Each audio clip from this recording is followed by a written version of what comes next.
जनप्रियं प्रियकरं निर्मत्सरं पूजितं नानाशास्त्रविचारणैकनिपुणं सद्धर्म संस्थापकं. And now chapter 37, Impetuses for Krishna's Service. त्रिभुवने मन्नं शरण्याकरं नानाशास्त्रविचारणैकनिपुणं सद्धर्म संस्थापकं. The causeless mercy of Krishna, the dust of his lotus feet, his prasad and association with his devotees are some impetuses toward a devotee's engagement in transcendental loving service to the Lord. Krishna exhibited his causeless mercy when he was present at the departure of grandfather Bhishma. During the battle of Kurukshetra, Bhishma Dev, the grandfather of Arjuna, was lying on a bed of arrows before departing from this mortal world. When Lord Krishna, Maharaj Yudhishthir, and the other Pandavas approached Bhishma Dev, he was very grateful to Lord Krishna, and he addressed the Brahmin military commander Kripacharya thus, quote, "My dear Kripacharya, just see the wonderful causeless mercy of Lord Krishna. I am most unfortunate. I have no qualification. I was opposing Krishna's most intimate friend, Arjuna. I even tried to kill him. I have so many disqualifications, and yet the Lord is still so kind that he has come to see me at the last point of my life. He is worshipable by all great sages, but still he is so merciful that he has come to see an abominable person like me." Unquote.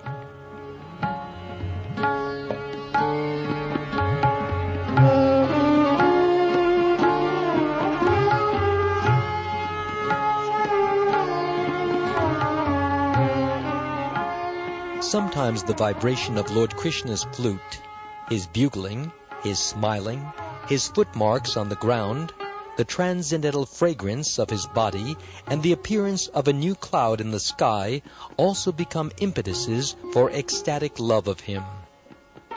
In the Vidagdha Madhava, there is the following statement, quote, "When Krishna was playing on his flute, Baladev very anxiously declared, quote, 'Just see how, after hearing the transcendental sound of Krishna's flute, Indra, the king of heaven, is crying in his heavenly kingdom. And from his teardrops falling on the ground, Vrindavan appears to have become a celestial residence for the demigods.'" Unquote. Ecstatic love for Krishna, which is known as Anubhava, is symptomized by the following signs. One becomes engaged exclusively in the service of the Lord, being attentive to carry out the orders of the Lord faithfully. One becomes undisturbed and non-envious in full transcendental loving service to the Lord. And one makes friendship with the devotees of the Lord who are situated in faithful service to him. All these symptoms are called Anubhava, ecstatic love. The first symptom of Anubhava, or engagement in a particular type of service, is exemplified by Daruka, a servant of Krishna who used to fan Krishna with a chamra, a bunch of hair. When he was engaged in such service, he was filled with ecstatic love, and the symptoms of ecstatic love became manifest in his body. But Daruka was so serious about his service that he checked all of these manifestations of ecstatic love and considered them hindrances to his engagement. He did not care very much for these manifestations, although they automatically developed. In Srimad Bhagavatam, 10th canto, 86th chapter, verse 38, there is a statement of how Shrudadev, a Brahmin from the country called Mithila in northern India, became so overpowered with joy as soon as he saw Krishna that immediately after bowing to the Lord's lotus feet, he stood up and began to dance, raising his two arms above his head. One of the devotees of Lord Krishna once addressed him in this manner, quote, "My dear Lord, although you are not a professional dancer, by your dancing you have so astonished us that we can understand that you are personally the master of all dancing. Certainly you must have learned this dancing art directly from the goddess of love." Unquote. When a devotee dances in ecstatic love, there are manifestations of symptoms which are called sattvika. Sattvika means that they are from the transcendental platform. They are not symptoms of material emotion. They come from the soul proper.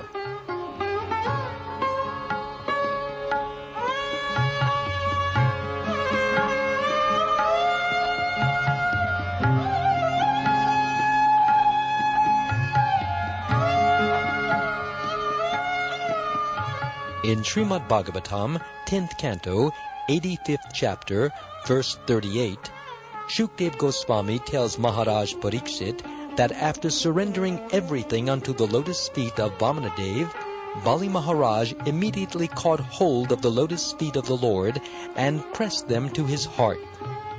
Being overwhelmed with joy, he manifested all the symptoms of ecstatic love, with tears in his eyes and a faltering voice.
In such expressions of ecstatic love, there are many other subsidiary symptoms, such as jubilation, withering, silence, disappointment, moroseness, reverence, thoughtfulness, remembrance, doubtfulness, confidence, eagerness, indifference, restlessness, impudence, shyness, inertness, illusion, madness, ghastliness, contemplation, dreaming, disease, and signs of death.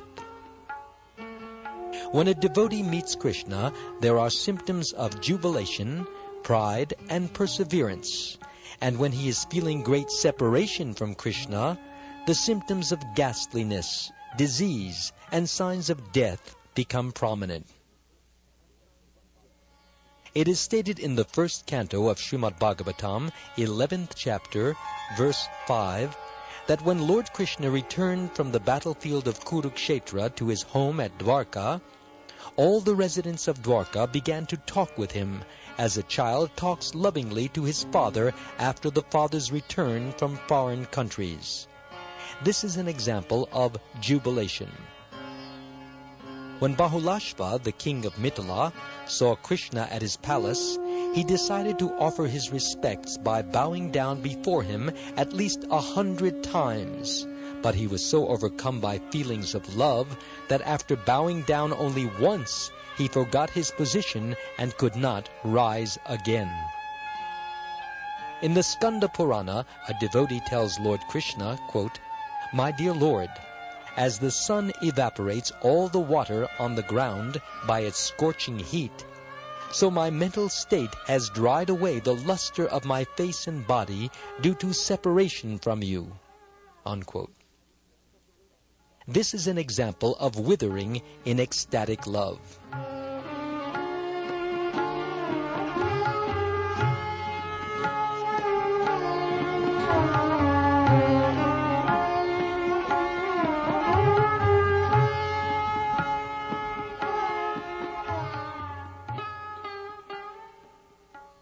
An expression of disappointment was made by Indra, the king of heaven. When he saw the sun god, Indra told him, quote, "My dear sun god, your sunshine is very glorious because it reaches unto the lotus feet of Lord Krishna, the master of the Yadu dynasty. I have thousands of eyes, but they have proved to be useless, because not even for a moment are they able to see the lotus feet of the Lord." Unquote. Reverential devotion for the Lord gradually increases and transforms itself into ecstatic love, then affection, and then attachment. In the 10th canto of Srimad Bhagavatam, 38th chapter, verse 6, Akrura says, quote, "Because I am going to see Lord Krishna today, all symptoms of inauspiciousness have already been killed. My life is now successful, because I shall be able to offer my respects unto the lotus feet of the Supreme Personality of Godhead." Unquote. Another devotee in ecstatic reverential affection once said, quote, "When will that glorious day in my life come when it will be possible for me to go to the bank of the Yamuna and see Lord Krishna playing there as a cowherd boy?" Unquote. When there is no diminishing of this ecstatic love, and when it is freed from all kinds of doubt, the devotee has reached the stage called steady love for Krishna. In this stage, all expressions of unhappiness by the devotee are called anubhava, or ecstatic loving symptoms. The symptom of ecstatic affection with reverence felt by Bali Maharaj was expressed as follows, quote, "My dear Lord, you have simultaneously punished me and showed me your causeless mercy. My conclusion is that when I have taken shelter of your lotus feet, I shall never be disturbed in any condition of life. Whether you give me the opportunity to enjoy all the yogic perfections, or you put me into the most abominable condition of hellish life, I shall never be disturbed." Unquote.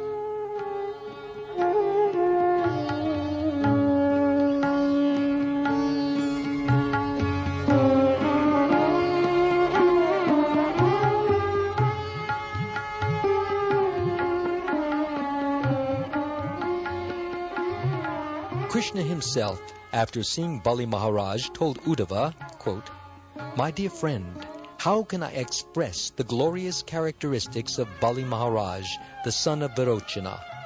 Although the king of the Suras, or demigods, was cursed by this son of Virochana, and although I cheated him in my incarnation as Vamana, taking away his dominions throughout the universe, and although I still criticized him for not fulfilling his promise, I have just now seen him in his kingdom, and he feelingly expressed his love for me."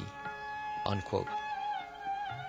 Bali was a king of the demons who waged war against the demigods and nearly conquered the universe. When the demigods prayed for help, the Lord appeared as Vamanadev, a dwarf Brahmin, and asked Bali for 3 paces of land. Bali agreed, and Vaman covered all the worlds with his first 2 steps. Then he demanded to know where his 3rd pace was to be. Bali offered his own head beneath the Lord's foot, and thus became a Mahajan, or great devotee. When such a feeling of love becomes intensified, it is called affection. In that affectional stage, one cannot bear separation from Krishna, even for a moment. One devotee told Daruka, the servant of Krishna, quote, "My dear Daruka, when you become like wood because of your separation from Krishna, it is not so wonderful. Whenever any devotee sees Krishna, his eyes become filled with water, and in separation, any devotee like you would become stunned, standing just like a wooden doll. That is not a very wonderful thing." Unquote. There is a statement about Uddhava's symptoms of love. When he saw Lord Krishna, his eyes filled with tears, and created a river which flowed down toward the sea of Krishna to offer tribute, as a wife offers tribute to her husband. When his body erupted with goose pimples, he appeared like the kadamba flower, and when he began to offer prayers, he appeared completely distinct from all other devotees. When affection is symptomized by direct happiness and distress, it is called attraction. In such an attracted state of ecstatic love, one can face all kinds of disadvantages calmly. Even at the risk of death, such a devotee is never bereft of the transcendental loving service of the Lord. A glorious example of this ecstatic love was exhibited by King Pariksit when he was at the point of death. Although he was bereft of his entire kingdom, which spread all over the world, and although he was accepting not even a drop of water in the 7 days remaining to him, because he was engaged in hearing the transcendental pastimes of the Lord from Shukdev Goswami, he was not in the least distressed. On the contrary, he was feeling direct transcendental ecstatic joy in association with Shukdev Goswami. One devotee has confidently expressed this opinion, quote, "If a drop of Lord Krishna's mercy can be bestowed upon me, then I shall feel completely carefree, even in the midst of a fire or an ocean. But if I become bereft of his causeless mercy, then even if I become the king of Dwarka, I would be simply an object for pinpricks." Unquote.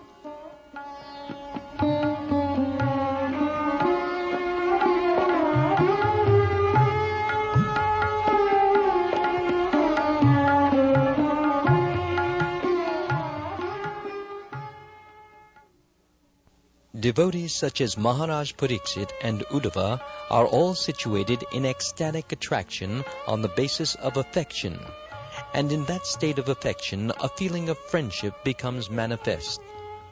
When Uddhava was freed from all material contamination, he saw the Lord, and his throat became choked up, and he could not speak. By the movements of his eyebrows alone, he was embracing the Lord. Such ecstatic love has been divided by great scholars into 2 groups, addition and subtraction. If a devotee is not directly associated with the Lord, it is called subtraction. In this state of love, one is constantly fixed with his mind at the lotus feet of the Lord. A devotee in this state becomes very eager to learn of the transcendental qualities of the Lord. The most important business of such a devotee is attaining the association of the Lord. In the Nrsimha Purana, there is a statement about King Ikshvaku which illustrates this state of ecstatic love. Because of his great affection for Krishna, King Ikshvaku became greatly attached to the black cloud, the black deer, the deer's black eyes, and the lotus flower, which is always compared to the eyes of the Lord.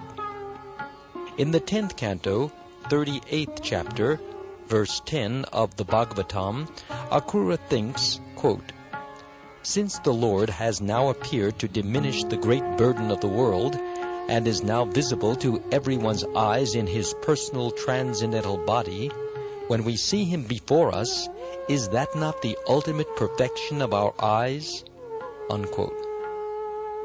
In other words, Akrura realized that the perfection of the eyes is fulfilled when one is able to see Lord Krishna. Therefore, when Lord Krishna was visible on the earth by direct appearance, everyone who saw him surely attained perfection of sight.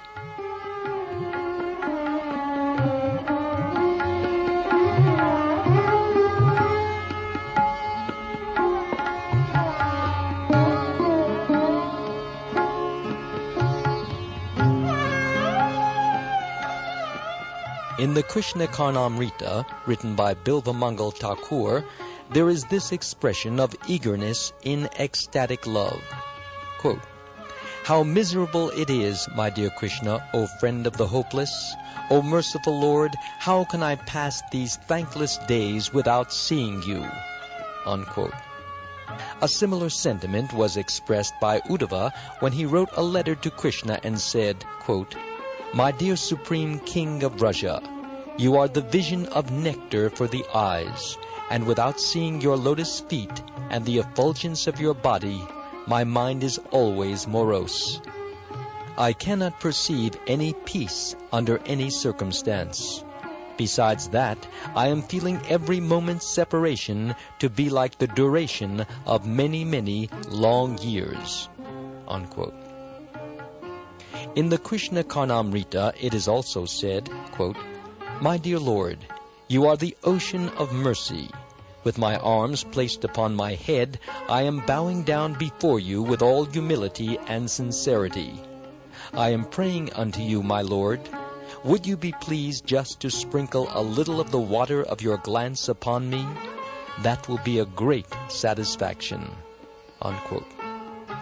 A devotee of Lord Krishna said, quote, "When even Shashishekara, or Lord Shiva, is unable to see you, what chance is there for me, who am lower than an ordinary worm?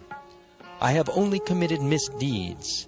I know that I am not at all fit to offer my prayers to you, but because you are known as Dinabandhu, the friend of the fallen, I humbly pray that you will kindly purify me by the beams of your transcendental glance. If I become thoroughly bathed by your merciful glance, then I may be saved. Therefore, my Lord, I am requesting you to please bestow upon me your merciful glance." Unquote.